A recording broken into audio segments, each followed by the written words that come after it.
రాష్ట్రంలో బీసీల మీద దళితుల మీద అనేక చోట్ల దాడులు జరుగుతున్నాయి.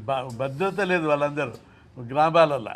నేను ఈ సందర్భంగా ముఖ్యమంత్రికి విజ్ఞప్తి చేస్తున్నా, మీరు ఊరికి ఉండేటోళ్ళు మీ వాళ్ళు 5 కుటుంబాలు 6 కుటుంబాలు, మా వాళ్ళు 90% ఉన్నారు.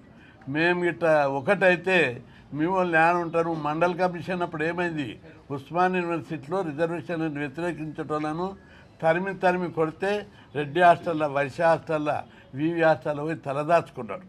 అట్లాంటి పరిస్థితి రావాలని మేము కోరుకుంటలేము. కానీ మీకు మీరుగా ఈ పరిస్థితి క్రియేట్ చేస్తే తప్పనిసరి భారీ మూల్యం చెల్లిస్తారని హెచ్చరిస్తున్నాం. రెండవది, ఇంతవరకు ముఖ్యమంత్రి కానీ మంత్రులు కానీ సరైన రీతిలో స్పందించడం లేదు. ముఖ్యమంత్రి గారు ఒక తాకీదారు చేసాడు అందరికీ. మొత్తం రెవెన్యూ వ్యవస్థ, పోలీస్ వ్యవస్థ, లోకల్ ఎమ్మెల్యే చెప్పినట్టు నడవాలి. నో రాజ్యాంగం, నో చట్టం, నో శాసనం. ఈ విధంగా చట్టానికి, న్యాయానికి, రాజ్యాంగానికి అతీతంగా ప్రభుత్వ యంత్రాంగాన్ని ఎమ్మెల్యే చుట్టూ కేంద్రీకరించడం అనేది దేశంలో ఇంతవరకు ఎక్కడ జరగలేదు, ప్రపంచంలో కూడా ఎక్కడ జరగలేదు. ఈ వ్యవస్థతోటే ఇవన్నీ కూడా ఈ ఆలోచనలు, ఈ నానా బిభత్సాలు జరుగుతున్నాయి. మనం చూసాం, ఇన్ని రోజులుగా చెప్తుంటే మేము స్వయంగా చూసాం.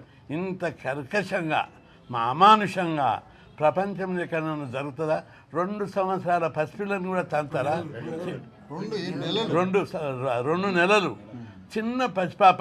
జంతువులు కూడా అట్లా చేయాయి. మనము ఎప్పుడన్నా సింహాలు, పులులు మనుషుల మీద దాడులు చేసేటప్పుడు పెద్దల మీద దాడి చేస్తే కానీ చిన్నపిల్లలు ఉంటే టచ్ కూడా చేయదు. అంటే ఇంత క్రూరంగా, అమానుషంగా, జంతువుల కంటే హీనంగా ఇట్లా ప్రవర్తించడం అనేది చాలా దుర్మార్గం. ఈ వైఖరి మార్చుకోవాలి. ఎవరి కోసం చేస్తున్నారు, ఎందుకోసం చేస్తున్నారు?